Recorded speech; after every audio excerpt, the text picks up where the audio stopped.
Good morning students. हम third lesson मुद्रा और साख कर रहे थे। उसमें हमने मुद्रा को जाना क्या होती है और मुद्रा से पहले जो वस्तु विनिमय प्रणाली होती थी उसको जाना कि वो कैसे काम करती थी। उसमें आवश्यकताओं का दोहरा संयोग चाहिए होता था, उसको जाना। प्राचीन टाइम में किस प्रकार की मुद्रा होती थी जब मुद्रा का प्रचलन शुरू हुआ वो हमने जाना। मुद्रा के आधुनिक रूप को जाना और मुद्रा क्या क्या काम आती है वो हमने जाना। आज हम बैंक के बारे में पढ़ेंगे। जहाँ मुद्रा का जिक्र आता है वहाँ बैंक का जिक्र जरूर आता है। बैंक क्या होती है? वह संस्था जो बैंक वैसे आपने सभी ने देखे होंगे, और क्या होती है ये भी आपको पता होगा, लेकिन अंदर कार्य प्रणाली कैसे होती है बैंक की आज वो समझेंगे और बैंक की डेफिनेशन समझेंगे। तो डेफिनेशन बैंक की वह संस्था जो लोगों की जमा पूंजियों के आधार पर मांग जमाओं का निर्माण करती है। अब ये जमा पूंजी और मांग जमा क्या है ये समझो। वह संस्था जो जमा पूंजियों के आधार पर और मांग जमाओं का निर्माण करती है। जमा पूंजी क्या है? बैंक निक्षेप भी इसको कह सकते हैं। लोगों की अतिरिक्त पूंजी जो बैंकों में जमा है।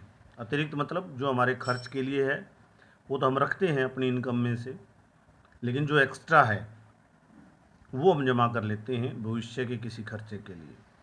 मांग जमा क्या है?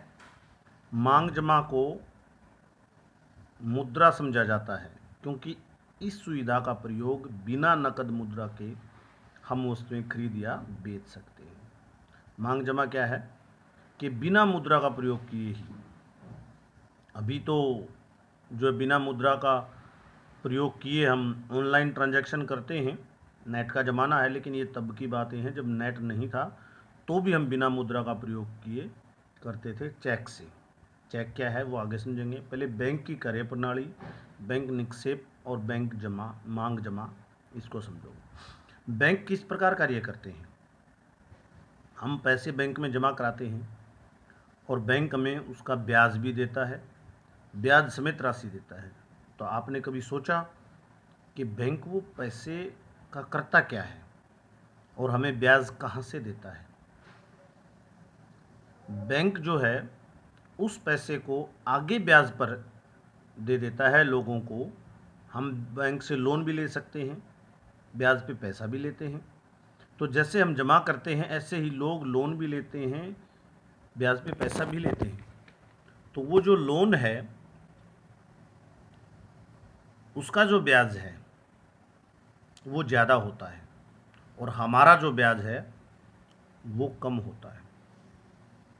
यानी उस ब्याज का अंतर ही बैंक की इनकम है। उदाहरण के तौर पर मान लो बैंक, जो हम पैसा जमा करते हैं बैंक में, उसका 1% ब्याज हमें देता है, लेकिन जो बैंक आगे लोगों को लोन देता है उस पर 2% ब्याज लेता है। तो ये 1% का जो अंतर आ गया ब्याज का, हमारे पैसे का ब्याज 1% देता है। उदाहरण दे रहा हूँ, ये पता नहीं आजकल कितना रेट है बैंक का, बैंक से मेरा कोई लेन देन नहीं है इसलिए मुझे पता नहीं है। तो ये जो 1% का अंतर आ गया यही बैंक की इनकम है। अब चेक क्या होता है? चेक वह आदेश पत्र जिस पर हस्ताक्षर करके कोई खातेदार अपने खाते में से किसी अन्य व्यक्ति को धन का भुगतान करने के लिए कह सकता है। तो चेक पहले जब इंटरनेट का ज़माना नहीं था तब बिना पैसे के एक ट्रांजैक्शन का माध्यम था। आज भी है, ये ख़त्म नहीं हुआ है। चेक में क्या हुआ कि मान लो आपको किसी को पैसे देने, ज़्यादा पैसे देने हैं, आपके पैसे बैंक में जमा है, आप सोचते हो मैं बैंक से निकाल के लाऊंगा फिर इसको दूंगा, फिर ये बैंक में जमा करने जाएगा। तो चेक एक प्रकार का बैंक के द्वारा दिया गया कागज़ होता है जिस पर बैंक की मोहर होती है, बैंक का रजिस्टर्ड कागज़ होता है वो। उस पर हम उस व्यक्ति का नाम और कितने पैसे हमने उसको देने हैं वो लिख के हम दे देते हैं उसको साइन करके। वो चेक को जैसे ही बैंक में देगा उतने पैसे हमारे खाते में से बैंक उसके खाते में जमा कर देगा। तो पैसे लाने ले जाने वाला झंझट ख़त्म हो गया। ये एक बगैर पैसे के ट्रांजैक्शन का तरीका होता था पहले, जब ऑनलाइन का ज़माना नहीं था, नेट का ज़माना नहीं था। तो एक चेक का मैं आपको उदाहरण दिखाता हूँ। एक छोटा सा मॉडल ये चेक का आप देख सकते हो।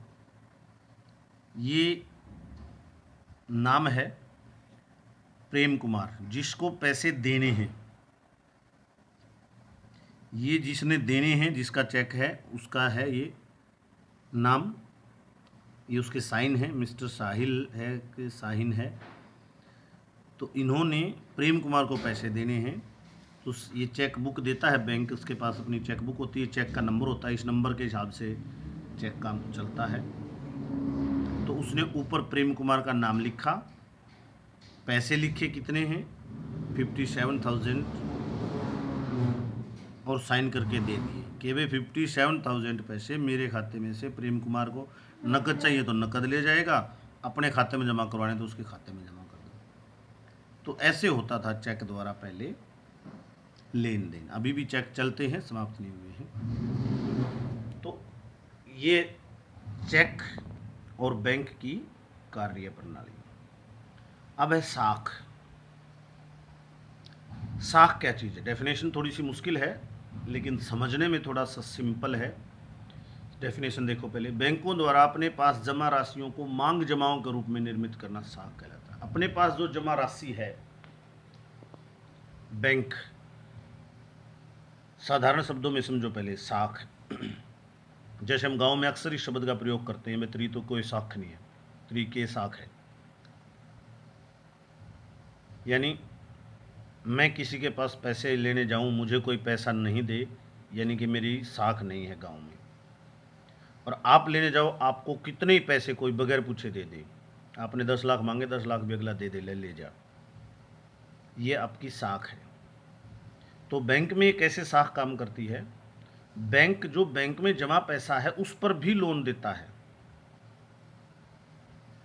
ठीक है ना। तो जितनी आपकी जमा राशि है उसके ऊपर आपको लोन देना या आपका के चेक के पैसे देना, वो आपकी साख, एक प्रकार से आपकी साख है। आपके 10 लाख जमा है तो आपकी 10 लाख की साख है। आपके 2 लाख जमा है तो आपके 2 लाख की साख है। आपके जमा ही नहीं है तो बैंक क्या देगा? तो ये होती है साख। अब reserve bank of India, RBI, आपने नाम सुना होगा, भारत सरकार द्वारा स्थापित वह संस्था जो भारत में करेंसी जारी करती है और अन्य बैंकों तथा सहकारी समितियों की गतिविधियों पर निगरानी रखती है। यानी एक संस्था बनाई हुई है भारत सरकार ने, आरबीआई। एक प्रकार से ये हेड है सभी बैंकों की और सहकारी समितियों की। सहकारी समितियां क्या है वो कल समझेंगे, आज समय कम है थोड़ा सा। तो आरबीआई सबका हेड है, यानी सारे बैंकों का हेड है। बैंकों के लिए जो नियम हैं, यानी वो सब आरबीआई बनाता है, कितने % पे पैसा लिया जाएगा, कितने पे दिया जाएगा। और जो जितने नोट हैं आप देखते हो वो सब आरबीआई ही जारी करता है, आरबीआई ही बनाता छापता है। सिर्फ 1 रुपये का नोट तो भारत सरकार के अंडर आता है, बाकी सब आरबीआई के अंडर आता है। तो आरबीआई इन सब बैंकों की हेड संस्था है। सहकारी समिति क्या है वो कल पढ़ेंगे, आज इतना ही। धन्यवाद।